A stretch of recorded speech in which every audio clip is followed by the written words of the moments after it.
예, 우리 성경 말씀을 같이 찾아서 같이 읽어보시겠습니다. 성경 말씀은 시편 1절.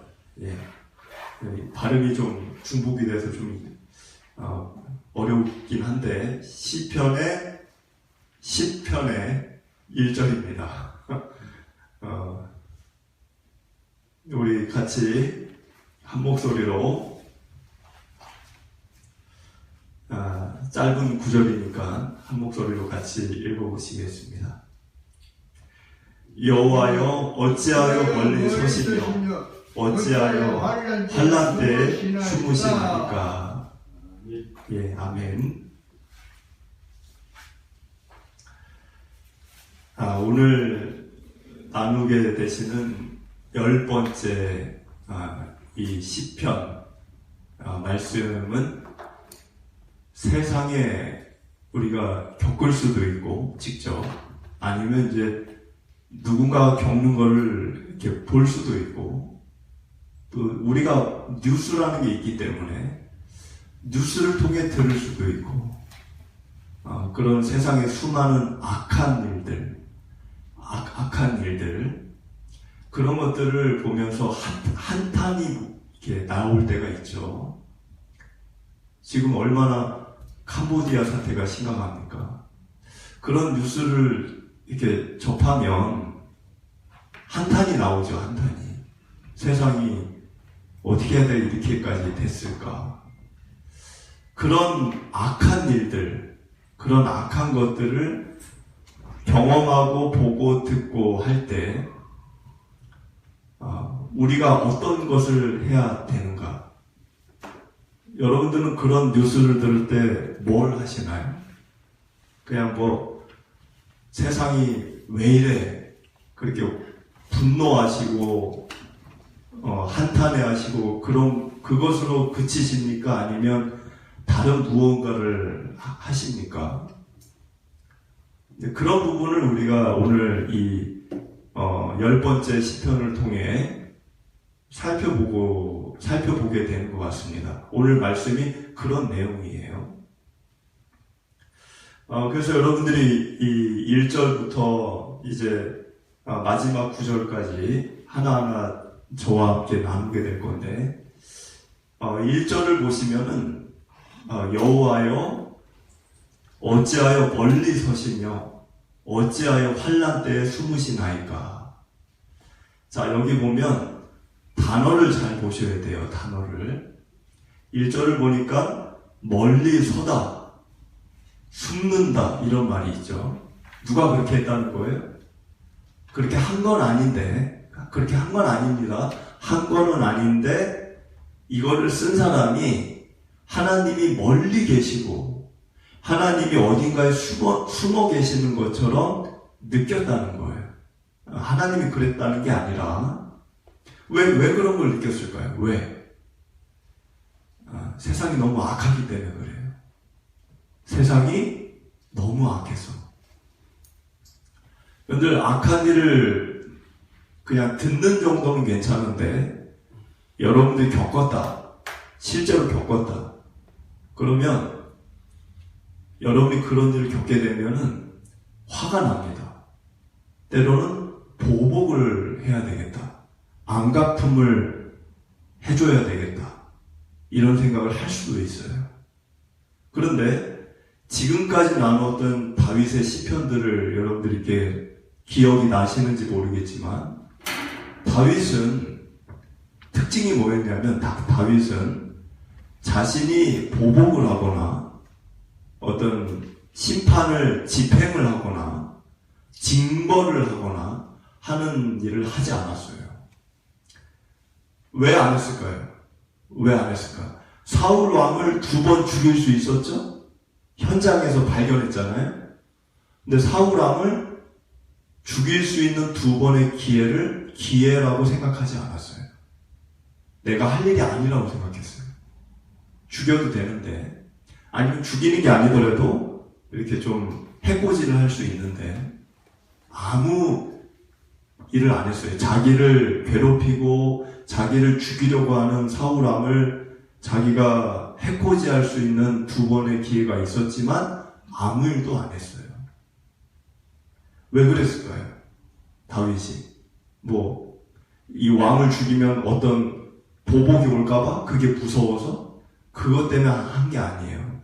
다윗이 그때 사울왕이 잠자고 있는 걸 보면서 했던 말들을 보면 그것 때문에 그렇게 한 게 아니에요. 2가지 이유가 있습니다. 하나는 하나님이 결정권자다. 얼마든지 내가 보복을 할 수 있고 얼마든지 내가 안갚음을 할 수 있고 얼마든지 내가 징벌을 할 수 있지만 하나님이 결정하는 분이다. 내가 결정하는 게 아니다. 그게 다윗 안에 있었습니다. 2번째는 그거를 내가 집행을 할 때, 보복을 할 때, 안갚음을 할 때 나 역시 죄를 짓는다. 이 2가지 때문에 자기가 하지 않았어요. 그러면 악한 일들을 겪고 악한 일들을 내가 보고 악한 일들에 대한 뉴스를 들을 때 무시하고 방치하고 방관하라는 것이냐? 그런 건 아닙니다. 그렇다고 보복을 하라는 것도 아니에요. 다윗은 보면은 누구보다 악한 일을 이렇게 보게 될 때 마음 아파했고, 그리고 오늘 시편도 마찬가지지만은 그런 악한 일들에 대해서 하나님이 아무것도 안 하는 것 같을 때, 아무것도 안 하시는 것 같을 때 그거를 가슴으로 더 아파했다는 거예요. 그래서 마음이 악한 일들을 무시하고 못 본 척하고 방관하고 방치하고 그게 아니라 마음을 아파했다는 거예요. 세상에 캄보디아 사태 그런 걸 보면서 나하고 관계없어? 이게 아니라 마음을 아파했다는 거예요. 왜 이렇게 세상이 악할까? 그러면서 하나님께 무엇을 했느냐? 하나님께 호소를 합니다. 오늘 설교 제목이 호소의 기도예요. 하나님께 호소를 했다는 거예요. 간청을 드렸다는 거예요. 그 악한 세상을 보면서. 그래서 하나님께 뭘 간청하는 거죠? 나는 결정권자가 아니니까 하나님이 결정을 내리셔서 저 악한 일을 행하는 자들을 심판하시고 또 선한 자들을 보호해 주시고 악한 이들을 저대로 내버려 두지 마시옵소서. 그거를 간청을 드렸다는 겁니다. 그거는 악한 일을 무시하고 방치하고 방관하는 게 아니에요. 우리가 1절은 아까 읽었죠. 근데 1절에 하나님이 멀리 있다, 숨으신다, 그런 말을 왜 했느냐? 여기 2절 때문에 그렇습니다. 2절을 보니까 악한 자들이, 여기 지금 2절에 악한 자들이 가련한 자들을 압박하고 있다는 거예요. 이 가련한 자가 누굴까요? 가련한 자, 2절에. 가련한 자는 연약한 자들이에요. 그러니까 그냥 내버려둬도 힘든 사람. 그냥 내버려둬도 힘들어. 그런데 그런 사람을 누군가가 괴롭히고 또 속이고 또 그런 사람에게 돈을 뺏고 그런 사람을 어렵게 하고 힘들게 하고 고통을 주고 그런 일이 있었다는 거예요. 그거를 이 글을 쓴 사람이 보면서 저들이 저렇게 계속 끊임없이 저렇게 악을 행하는데도 아무 일이 없는 이걸 보면서 하나님 어디 계시는 겁니까? 1절에 하나님 숨어 계세요? 하나님 멀리 계세요? 이런 이제 기도를 드렸다는 거죠. 그러면서 2절을 보니까 그들이 자기가 베푼 꾀에 빠지게 해달라. 그러니까 악인들이 누군가를 속이기 위해, 사기치기 위해 파놓은 웅덩이에 자기들이 빠지게 해달라. 자기들이 파놓은 함정에 자기들이 빠지게 해달라. 그런 간청을, 호소를 드린 겁니다. 우리도 이런 기도를 해야 되는 거예요. 우리도 악한 뉴스를 볼 때, 오늘도 누가 저렇게 악한 일을 했구나. 그걸로 지나치면 안 되고, 그거를 마음 아파해야 되고, 이런 기도를 드리는 거죠. 이런 기도를 하나님께. 3절을 보면, 악인은 그의 마음에 욕심을 자랑하며 탐욕을 부리는 자는 여호와를 배반하여 멸시하나이다. 자, 여기 보니까 악인의 욕심과 탐욕이라고 써 있어요. 그럼 악인의 욕심과 탐욕이 뭘까요? 여러분, 기본적으로 악인은 악한 일을 하는 사람이에요. 선한 일을 하는 게 아니고. 그러니까 악인이죠. 그러니까 악인이라고 하는 이 사람들은 뭔가 악한 일을 도모하고 계획하고 준비합니다. 그리고 그 악한 일이 잘 그게 준비가 되어져서 달성하고 성취하고 이루어지기를 간절히 원해요. 그 성공리에, 자기들이 이 악한 일을 하는 게 성공리에 맞춰지고 완성되기를 바라는 그 욕구, 그 갈망, 그 욕망, 그게 악인의 욕심이고 탐욕이에요. 그게 단순한 마음으로 생각하고 구상하는 정도가 아니라 그 마음이 너무 가득하니까 실행에 옮기는 거죠. 실제로 실행에 옮겨서 누군가를 속이고 누군가의 재산을 강탈하고 또는 삶을 망가뜨리고 심지어는 죽이는 겁니다. 캄보디아 사태 마냥 거짓 정보로 사람들 유인을 해서 납치를 하고 죽이고 갈취하고 노예화하고 협박을 하고 이런 걸 하는 거죠. 이런 일들을 3절에서는 여호와를 배반하고 멸시한다라고 이렇게 써놨어요. 이게 무슨 말이냐면, 여러분, 하나님은 애초에 사람을 지으실 때 자신의 형상대로 지으셨어요. 하나님의 형상대로. 그 말은 하나님의 거룩하심, 하나님의 의로우심, 하나님의 선하심으로 사람을 만드신 거예요.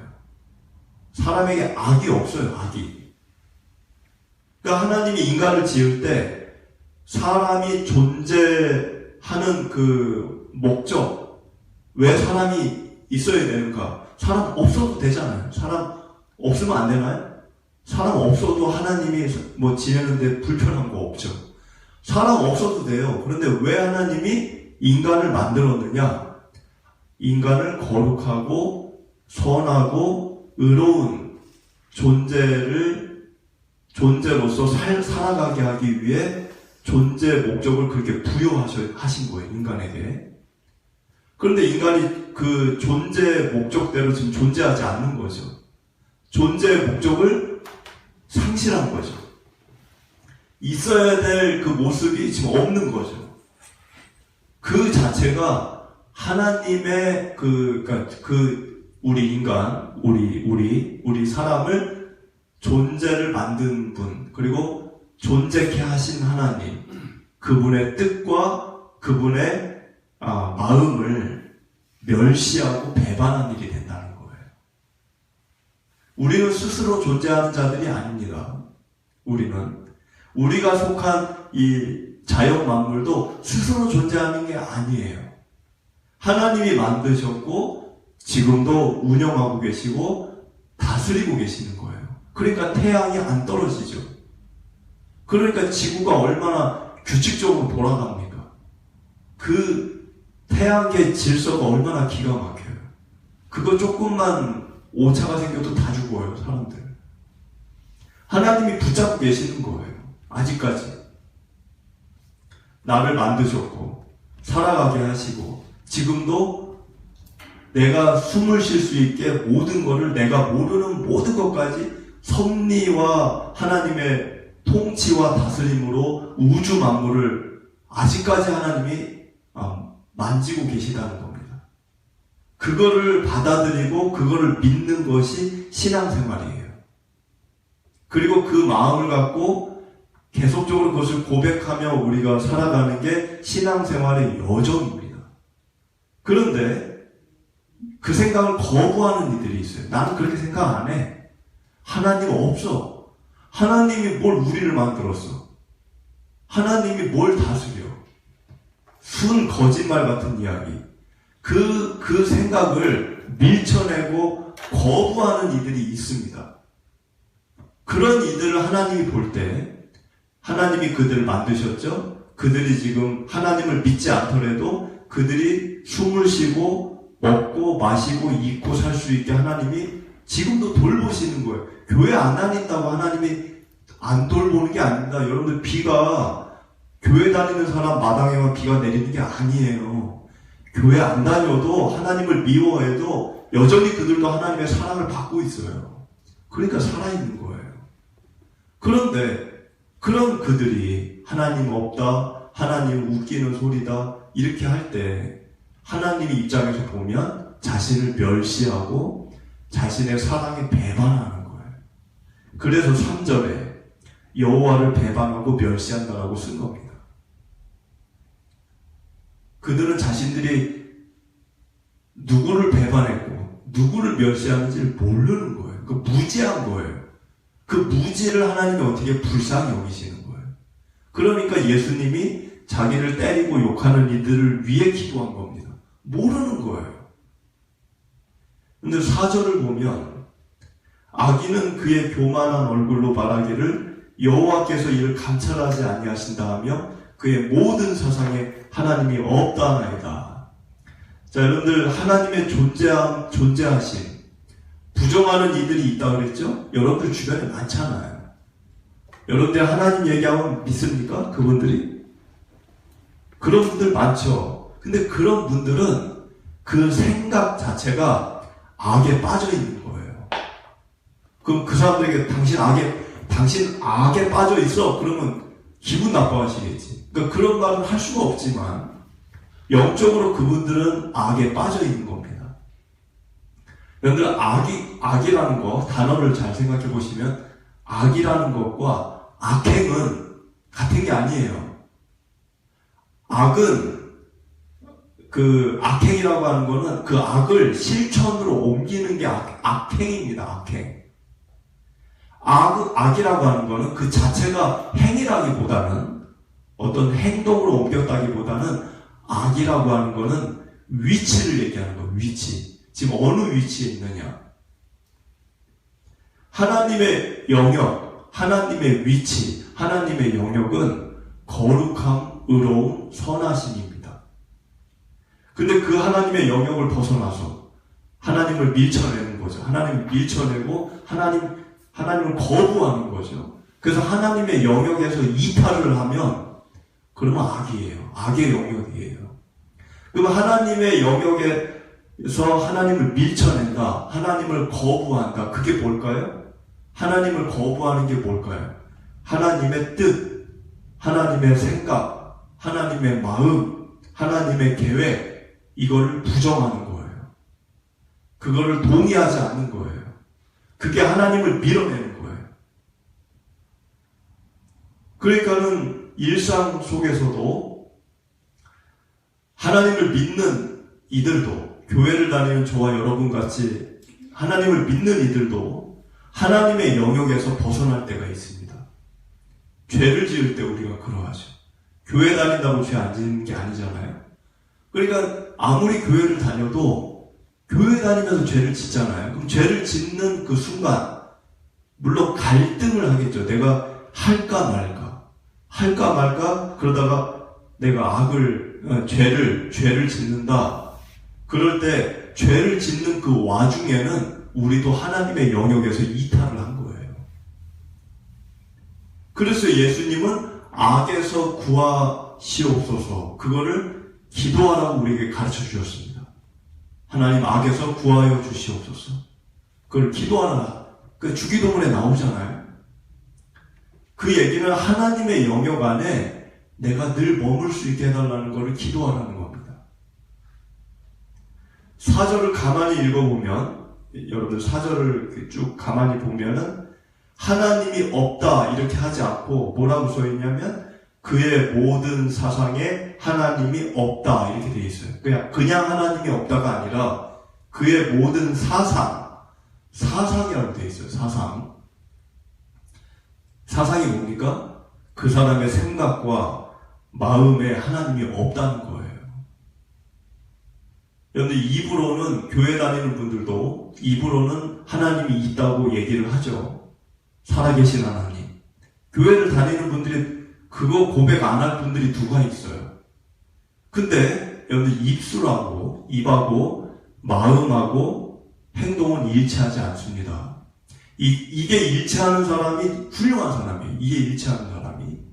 근데 이게 일치하지 않는다. 그럼 가식적이고 외식적이고 이중적인 겁니다. 입으로는 교회 다니는 분들이 입으로는 하나님을 고백해요. 찬송도 하고 교동문도 외우고 다 해요. 입으로는 하나님 계시죠. 근데 마음과 행동으로는 하나님이 살아계시다라는 것을 못 느껴요. 그리고 행동으로 그걸 보여주지도 않아요.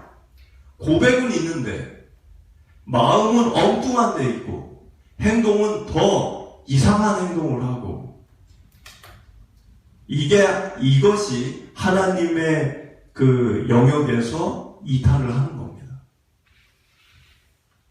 5절을 보면 그의 길은 언제든지 견고하고 주의 심판은 높아서 그에게 미치지 못하오니 그는 그의 모든 대적들을 멸시하며. 여기 지금 그라고 하는 거 5절에 그는 누굴까요? 악인을 얘기하는 거예요. 악인. 그러니까 악인이 지금 어떤 거예요? 하는 일이 잘 돼요. 그런데 악한 자들이 돈을 많이 벌어요. 악한 일을 하면서. 여러분들 그 캄보디아 사태 그거 아시죠? 그 얼마나 돈을 많이 버니까 수십조에 수십조 벌어들이는 돈이 수십조. 그러니까 그 악을 행하는 자들이 무슨 말을 해요? 우린 견고하다. 탄탄대로다. 그러면서 뭐라 그래요? 주의 심판은 높아서 그에게 미치지 못하오니. 자, 이게 무슨 말일까요? 여러분들 심해 아시죠? 심해는 지리학적으로 2000m 이상을 심해라고 그래요. 그럼 2000m 이상의 그 바다 깊은 곳 얼마나 깊습니까? 그리고 필리핀 마리아나 해구는 10,000m가 넘죠? 바다 깊이가 10,000m가 10,000m 이상이에요. 그러면 그런 2000m, 10,000m 바다에 햇빛이 비칠까요? 안 비칠까요? 햇빛이 안 비쳐요. 햇빛이 거기까지 들어가지를 못해. 여러분들 태양이 얼마나 높은 곳에 있습니까? 우주선 타고 태양까지 갑니까? 못 가잖아요. 얼마나 높습니까? 근데 그 햇빛이 여러분들 다 느끼잖아요. 얼마나 느껴요? 지금 보고 다 우리가 하잖아요. 근데 바다 심해 2000m, 10,000m는 햇빛이 못 가요. 그걸 생각하시면 되는 거예요. 악인은 지금 이 5절 악인은 너무 낮은 곳에 있는 거예요. 그러다 보니까 하나님의 그 마음과 뜻과 계획이 그 사람에게까지 미치지를 못하는 거예요. 물론 하나님이 다가갑니다. 아무리 수만 미터, 수천 미터 있어도 하나님은 내려가세요. 그 사람에게 다가가세요. 근데 문제는 뭐예요? 하나님이 다가오면 다가올수록 그 사람은 하나님을 밀쳐내는 거예요. 하나님을 밀쳐내고, 하나님이 오면 밀쳐내고, 하나님이 오면 밀쳐내고, 스스로 도망을 가는 거예요. 그러다 보니까 하나님의 뜻이, 하나님의 마음이, 하나님의 계획이 그에게 미치지를 못하는 거예요. 그건 하나님 때문에 그런 게 아니에요.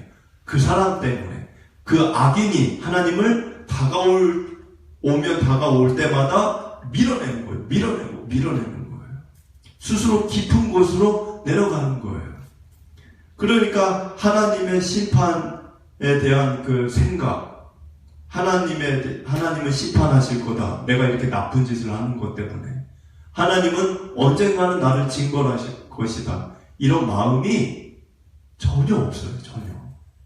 관심도 없어요. 그게 아예. 아무 생각이 없어요. 그래서 6절에 그 악한 자가 무슨 말을 하죠? 이 6절을 보니까 그의 마음에 이르기를 나는 흔들리지 아니하며 대대로 환난을 당하지 아니하리라. 의인이 해야 될 말을 이 악인이 해요. 뭐라 그래요? 대대로라는 말은 자자손손 나는 어려움 없이 잘 먹고 잘 살 거야. 나 돈 많이 벌었어. 수십억, 수천억, 수백억 벌었어. 내 아들의 손자의 누구까지 일 안 하고 먹고 살 수 있어. 나는 대대로 환난을 당하지 않을 거야. 나는 흔들리지 않아. 나같이 잘 사는 사람이 어디 있어? 이렇게 말을 했다는 거죠. 자신의 생명이 하나님께 달려있다는 것을 모르는 무지에서, 아주 무지함에서 비롯된 교만함과 오만함의 극에 달한 말이죠. 세상을 살다 보면 이런 말을 입으로 굳이 하지 않더라도 그런 의식을 갖고 사는 분들을 만날 때가 있어요. 하나님을 믿지는 않을 뿐더러 잘못된 모습으로 사는데도, 그런데도 돈 벌고 자기가 문제가 없으니까 사는데 지장 없다, 문제 없다, 이렇게 교만함과 오만함을 갖고 사는 분들이 있습니다. 이런 분들의 그 마음이 어디서 시작이 된 거예요? 이런 마음이 4절에 그의 모든 사상에 하나님이 없다, 거기서 시작이 된 거예요. 하나님이 모든 생각과 마음이 없는 거죠. 하나님이 존재하지 않는다는 게 아니라 그의 머리에 하나님이 없어요. 그냥 자기밖에 없어요. 자기밖에. 하나님에 대한 생각과 마음이 없는 거예요. 거기에서 이런 일들까지 이어졌다는 거예요. 7절을 보니까 7절, 그의 입에는 저주와 거짓과 포악이 충만하며 그의 혀 밑에는 잔해와 죄악이 있나이다.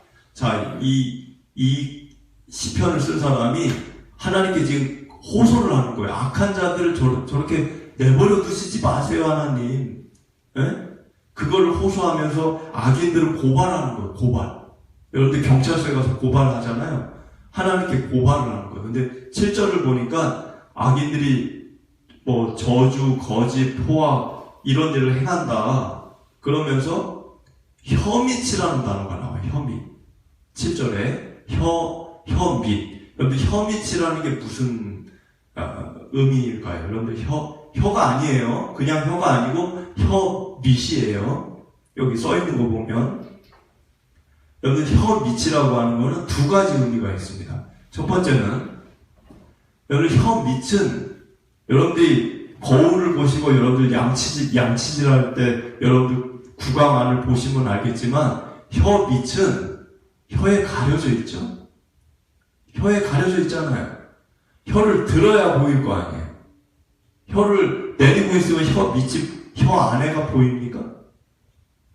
그러니까 혀 밑이라고 하는 거는 혀에 숨겨진 곳이에요.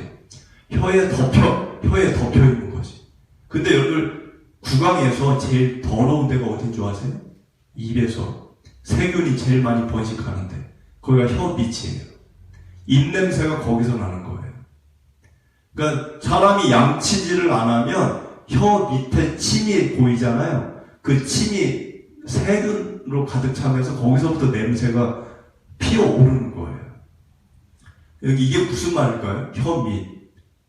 더러운데 감춰져 있는 거예요. 무엇에 감춰져 있어요? 혀에. 혀는 뭐죠? 혀는 말이에요. 말. 혀가 없으면 말을 못해요. 그러니까는 악인의 특징이 뭐냐? 악인은 말을 하는데 그 말이 부드러운 말, 달콤한 말, 정중한 말, 친절한 말, 나를 위하는 말, 나를 높이는 말 하는데 그 말 속에 더러움이 숨겨져 있어요. 네? 그런 의미인데 두 번째 의미는 뭐냐? 혀 밑은 사람이 음식의 맛을 음미하고 느끼는 공간입니다. 여러분이 맛을 음미한다. 맛을 혀로 느끼죠. 근데 음미는 끝맛이에요. 끝맛. 음미는 혀 밑으로 음미하는 거예요. 차를 마시면서 차를 이렇게 혀에 차가 닿잖아요. 그 맛을 느끼죠. 쓴맛, 단맛, 신맛. 근데 음미라고 하는 건 혀 밑으로 하는 거예요. 혀 밑으로. 인터넷 찾아보시면 이렇게 나옵니다. 근데 그 혀 밑으로 이렇게 음미를 하고 이 맛을 풍미를 느끼는 건데 오랫동안 아까 그 더러운 악인이 더러운 일을 하면서 그 악행을, 그 나쁜 짓을 하면서 그거를 즐긴다는 거예요. 그거를 음미하고 그걸 즐긴다는 거죠. 여러분, 이 7절의 말이 시적인 아주 표현이 깊은 의미가 있는 거예요. 근데 8절을 보니까 그가 마을 구석진 곳에 앉으며 그 은밀한 곳에서 무죄한 자를 죽이며 그의 눈은 가련한 자를 엿보나이다.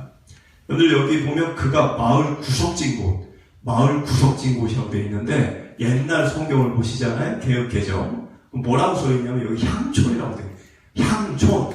시골 마을. 향촌. 근데 여기는 지금 개역 우리 개정에는 이제 구석진 곳, 이렇게 마을 구석진 곳 이렇게 번역이 되어 있는데 이 의미는 시골 마을, 그러니까 마을인데 구석진 마을이에요. 외진 마을.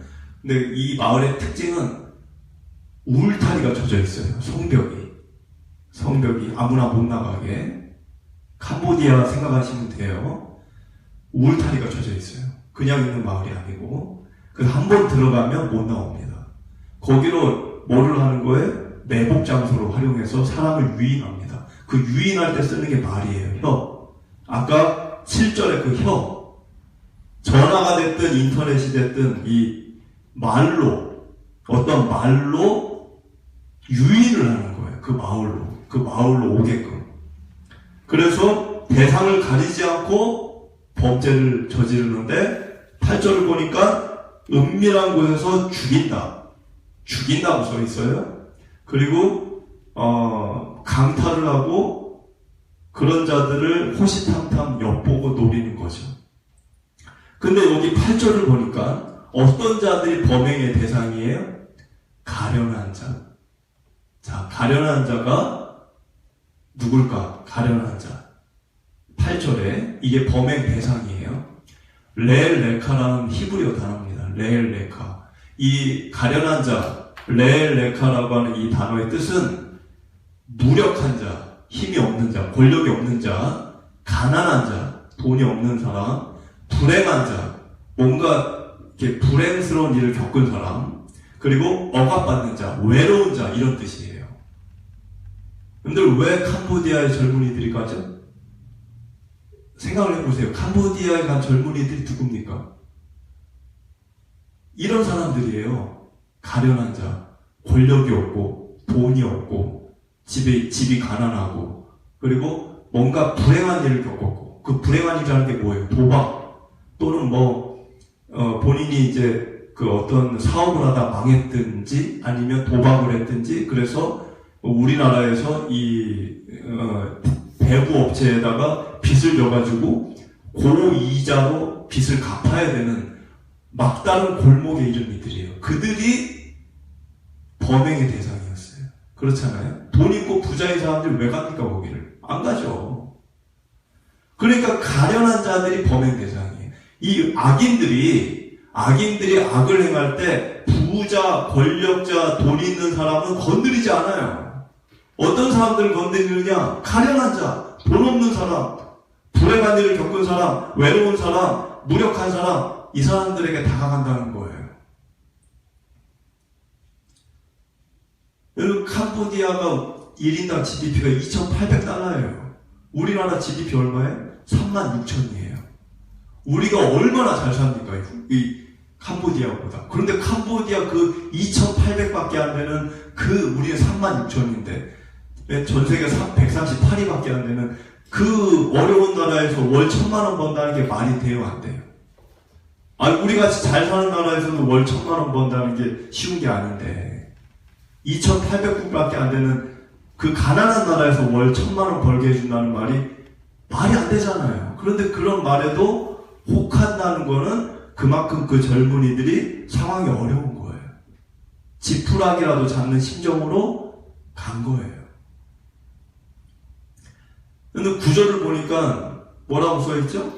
사자가 자기 굴에 엎드린 같이 그가 은밀한 곳에 엎드려 가련한 자를 잡으려고 기다리고 자기 그물에 끌어당겨 가련한 자를 잡는다. 지금 이 악인들을 뭘로 비유했냐면 구절을 보니까 사자가 사냥감을 먹으려고 웅크리고 있는 거죠. 이렇게 가만히. 그러다가 기회가 오면 확 달려드는 거죠. 그리고 악인이 사냥꾼의 그물로 비유해놨어요. 그래서 사냥꾼들이 동물을 잡을 때 그물을 치잖아요. 그걸로 지금 비유를 했다는 거예요. 근데 캄보디아 사태가 딱 그거예요. 그물을 쳐놓잖아요. 뭐 로맨스 스캠이니 뭐 메일이니 전화가 오든지 그물을 치잖아요. 그리고 사자처럼 웅크렸다가 기회가 올 때 확 달려들잖아요. 이게 비단 2025년도에만 있는 일이 아니에요. 이 시편이 쓰여진 게 언제입니까, 이게? 인간의 그 죄성과 악의 본질은 몇천 년 전이나 지금이나 달라진 거 하나도 없어요. 10절을 보니까 뭐라고 써있죠?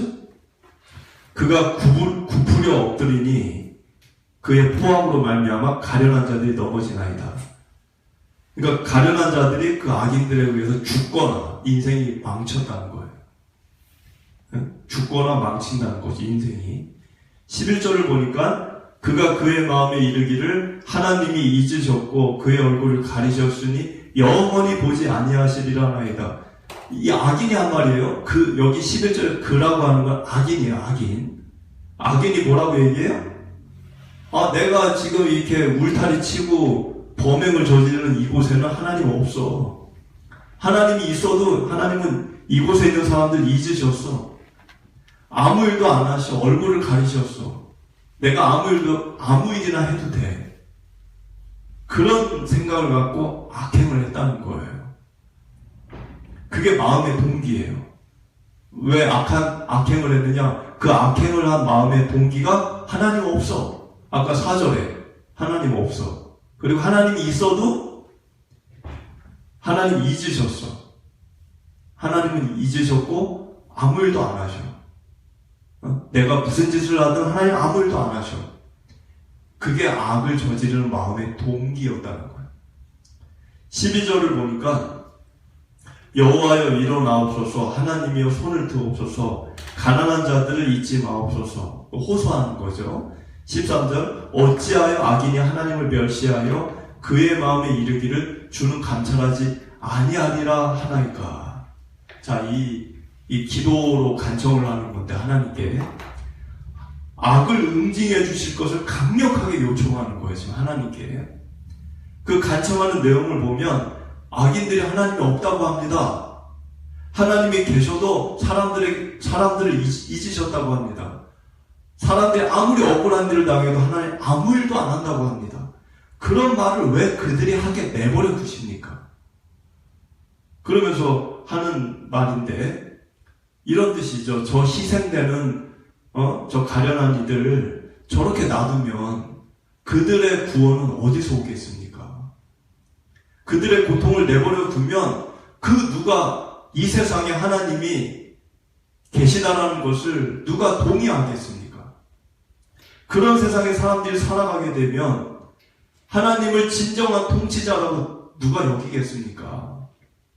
왜 악인들 입에서 악인들의 입술에서 하나님 없다, 계셔도 잊었다 그런 말이 나오게 하십니까? 그걸 가지고 얘기하는 거예요. 하나님께. 14절을 보니까 주께서는 보셨나이다. 뭘 봤다는 거예요? 보셨나이다. 그 가련한 자들이 악인들에 의해서 죽임을 당하고 비명을 지르고 고통스러워하는 그거를 하나님이 봤다는 거예요. 지금 이 글을 쓴 사람이 지금 하는 얘기가 뭐냐면 하나님 보셨잖아요. 여러분들은 캄보디아에서 죽은 그 사람들 못 봤죠? 나도 못 봤죠. 그걸 내가 눈으로 볼 일은 없잖아. 들은 거지. 근데 하나님은 봤어요. 그걸. 하나님은 무소부재하신 분이니까 가서 그 현장에 있는 걸 봤겠죠. 우리나라 청년들이 얼마나 고문을 당하고 거기서 강간을 당하고 죽임을 당했는데 하나님은 보셨을 거 아니에요. 그 얘기를 하는 거예요. 지금 14절이 주께서는 보셨나이다.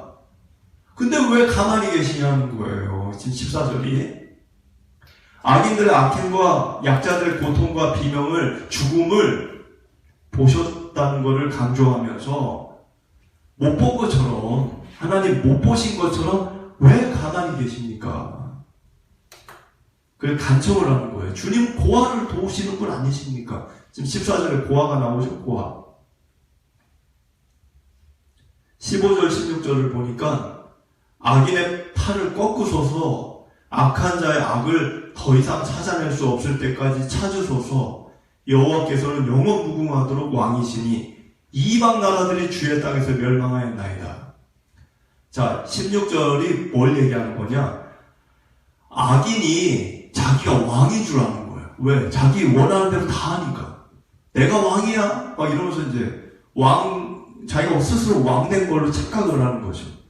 그런 모습을 보면서 이 글을 쓴 사람이 하나님이 왕이지 않습니까? 저 악인이 왕이 아니고 하나님이 왕이시지 않습니까? 그러면서 이방 나라를 얘기해요. 그 얘기는 뭐냐? 이전의 역사를 얘기하는 거예요.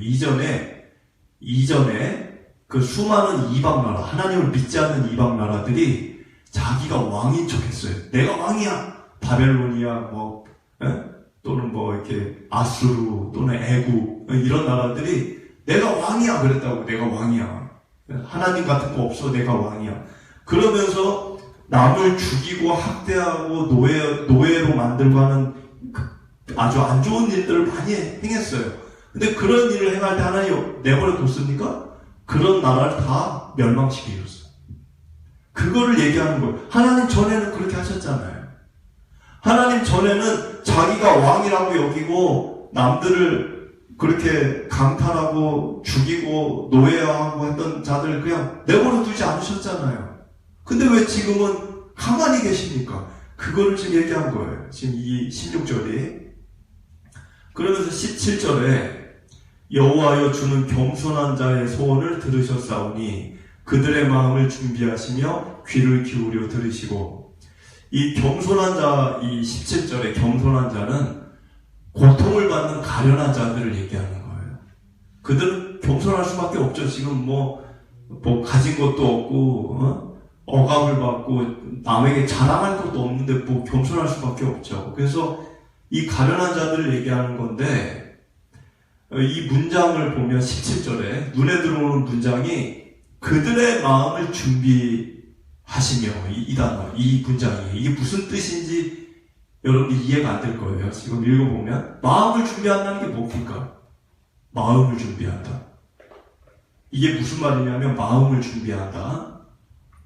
그것은 억압을 받는 지금 이 가련한 자들, 고통 속에 있는 이런 사람들, 이 사람들이 하나님께 간청을 드릴 때, 하나님 살려주세요, 하나님 도와주세요, 하나님께 간청을 드릴 때 외면하지 마시고, 그들의 그 기도를 외면하지 마시고 그 마음과 소원을 들으시고 그 일이 이루어지기 전에, 이루어지고 나서가 아니라 그 일이 이루어지기 전에 그들 마음에 하나님이 응답해 주실 거라는 마음의 확신을 갖고 마음의 평안을 누리게 해달라는 거예요. 마음의 평안. 그러니까는 기도 응답이 이루어지기 전에 이 약한 이들이 고통 속에서 기도를 할 때 응답은 아직 안 됐어요. 응답이 된 건 아닌데 응답이 되기 전에 이루어질 것을 믿고 지금은 고통스럽지만 마음만큼은 준비가 되게 해달라는 거예요. 마음만큼은 평안한 마음을 갖게 해달라는 거예요. 그게 마음의 준비예요. 그러니까 이 글을 쓴 사람이 지금 고통 속에 있는 사람들을 얼마나 세심하게 그들을 위해 기도했는지를 알 수가 있어요. 그냥 도와주세요, 그냥 해결해주세요, 그게 아닙니다. 아주 세밀하게 그들이 지금 고통 속에 있는 걸 조금이라도 덜어주고 싶어서, 하나님이 응답해 주시면 해결이 되겠지만 언제 하나님이 응답해 주실지 모르니까 마음만큼은 고통 속에 있더라도 평안을 갖게 해달라는 거예요. 그게 마음의 준비예요. 이런 기도를 여러분도 드리셔야 합니다. 여러분들도 들으셔야 돼요. 하나님, 나 문제 해결해 주세요. 나 도와주세요. 나 이루어지게 해주세요. 그거 기도할 수 있죠? 근데 그 기도만 하면 안 돼요. 그 기도가, 물론 그런 일들이 여러분들에게 일어나야 되겠지만 그 일이 언제 일어날지는 모르는 거예요. 그게 10년 뒤가 될지 5년 뒤가 될지 1년, 그 누가 합니까? 내가 합니까? 여러분이 합니까? 하나님이 결정하는 거니까. 그럼 우리가 그런 기도로 끝나는 게 아니라 그 기도 응답, 하나님 병이 낫게 해주세요, 하나님 이거 해주세요, 저거 해주세요, 그런 기도도 해야 되지만 마음의 준비를 갖게 해주세요. 이 기도를 같이 해야 되는 거예요. 그래서 그 일이 나중에 일어나는 일이 된다 할지라도 오늘부터라도 내 마음은 편안하게 해달라는 거예요. 마음만큼은. 그럼 고통이 줄어들겠죠. 그리고 18절을 보니까 맨 마지막 구절인데, 고아와 압제당하는 자를 위하여 심판하사 세상에 속한 자가 다시는 위협을 받지 못하게 하시리이다. 자, 오늘 여러분들이 읽은 이 시편은, 이 시편을 쓴 사람이 세상에 악한 뉴스를 듣는 거예요. 악한 일들을 보는 거예요. 악이 득세하는 세상을 보면서 막 화를 내고 뭐 분노하고 절망하고 슬퍼하고 그거에 머문 게 아니라, 대부분의 사람들이 거기에 멈춰요. 거기에 멈춘 게 아니라 그런 현실을 갖고 하나님 앞에 나아가 기도로 고발을 하고 모든 문제를 하나님이 바로잡아 주실 것을 간절히 요청을 드렸다는 건데, 이게 악을 방치하거나 방관하지 않는 일이에요. 여러분들 악을 방치하면 안 됩니다. 근데 악을 방치하지 않는다는 게 뭐예요? 그게 뭡니까? 보복을 하라는 게 아니에요. 여러분들이 뭐 캄보디아 가서 범인을 잡으라는 게 아니에요. 그럼 뭡니까? 악을 방치하지 않는다는 게 화내는 거? 뭐 세상에 일에 뭐 화를 내는 거? 그것도 아니에요. 여러분들이 악을 방치하지 않는 일은 이런 기도를 날마다 드리는 거예요. 하나님, 이 악한 세상을 이렇게 내버려 두실 겁니까? 이걸 그냥 보고만 계실 겁니까? 이런 기도를 드리는 사람들이 많으면 많아질수록 하나님은 그 일에 개입을 하시는 거예요. 악을 응징하시고 악한 이들을 공의롭게, 하나님의 공의. 여러분들, 이 세상은 어두워요. 이 세상은 캄캄합니다. 이 세상은 악이 팽배해요. 여러분도 당할 수 있어요. 그런 땅에, 그런 이 어두운 땅에 하나님의 공의라고 하는 것은 신선한 이 어두운 땅으로 내려 비치는 햇살과 같은 거예요. 햇살. 어두운 땅에 내려 비춰지는 햇살. 그 햇살을 받고 땅에서 뭐가 자라나요? 꽃이 피는 거예요. 그 꽃이 구원입니다. 이 어두운 땅에 하나님의 공의가 내려와야 구원이라는 게 이루어진다는 거예요. 여러분들이 예수님의 그 십자가로 구원을 받은 것도 그거예요. 하나님의 공의입니다. 하나님의 의로움을 이루기 위해, 의로운 일들을 이 세상 가운데 이루어내기 위해 예수님을 이 땅에 햇빛처럼, 내리쬐는 햇빛처럼 이 어두운 세상에 내려보내신 거예요. 그리고 그분이 피워낸 꽃이 구원이에요. 그 일은 예수님 때도 일어났고 지금도 이 세상 가운데 하나님이 이루고자 하시는 일이십니다. 그 일에 여러분들이 동참하는 방법, 여러분들이 그 일에 함께하는 방법이 뭐예요? 시편에 있는 기도, 이런 기도, 이걸 드리는 거예요. 보복을 하는 게 아니고. 여러분들이 그런 마음을 갖고 하나님의 공의로운 그 의로우심에 함께 동참하시는 여러분 되시기를 축복을 드립니다.